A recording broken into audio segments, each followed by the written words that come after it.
Tonight, the number keeps on growing. More people are coming forward telling their stories of getting bogus toll bills after they surrendered their license plates at DMVs in Chautauqua County. Now, those license plate numbers are to be destroyed and never used again, but somehow have been ending up on cars hours away, and people here are getting stuck with the toll bills. It's a problem that called for action first exposed months ago, triggering a state investigation, and we are once again helping people who have been affected. Tonight, we're telling the stories of two women who have gotten toll bills tied to their old license plates. Jen, who doesn't want to give out her last name to protect her privacy, has had toll bills sent to collections even though she surrendered her plates over 2 years ago.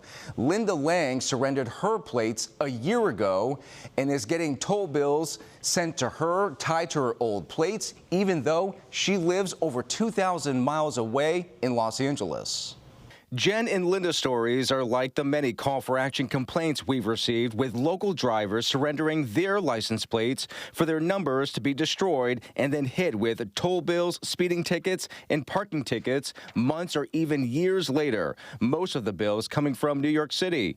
We start first with Jen's story. She surrendered her license plates on September 15th, 2023 at the Jamestown Department of Motor Vehicles. Then at the beginning of this year, started getting toll bills from New York City and the state of Maryland. We were just concerned somebody had registered a vehicle in our name.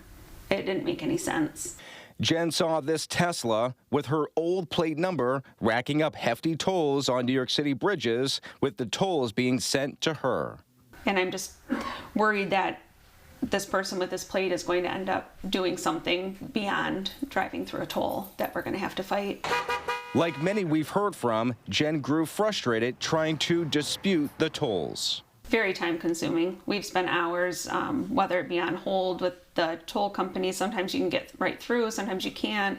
For Linda, she's lived outside Los Angeles since the 70s, but does have ties to the area and had a car here. She surrendered her license plates on November 21st of last year at the Mayville DMV. Then several months later, began getting toll bills from New York City tied to her old plate number on a car she doesn't recognize.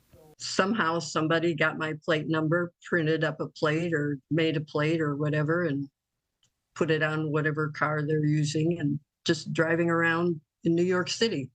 And instead of the toll bills going somewhere else, Linda has been getting them all the way on the West Coast.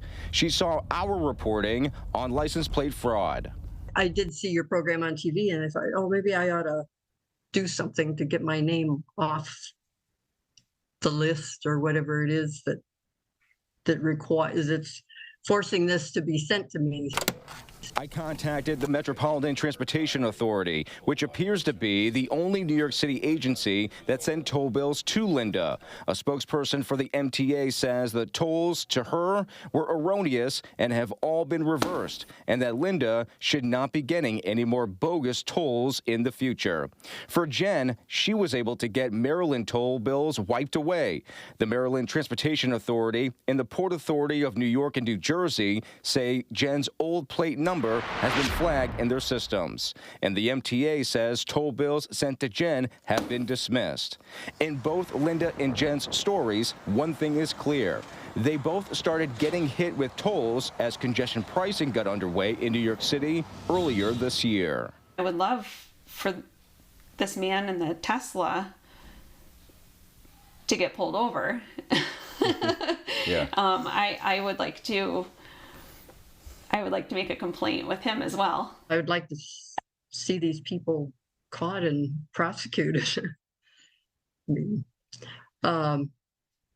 there's fraud going on there somehow, somewhere. The state DMV continues to investigate concerns of license plate fraud in Chautauqua County and says it's required the county to strengthen its security measures for destroying surrendered license plates. Two state lawmakers are calling for a public hearing to be held on license plate fraud in the new legislative session, which begins in January. Now, in response to this, Senator Jeremy Cooney of Rochester, who's the chair of the Senate Transportation Committee, has issued a statement saying with the affordability challenges facing New Yorkers, we cannot allow inaccurate downstate charges to impact upstate residents. New Yorkers want to see action and results on this issue, and that's why the first step I've taken is to contact state agencies like the DMV to get this fixed immediately. It is my understanding that the DMV sent updated guidance to government entities on the requirements for surrendered license plates, and I will continue to follow up to ensure these wrongful charges cease once and for all. And we'll be sure to stay on top of the issue on license plate fraud as well. Jeff Bravo, News 4.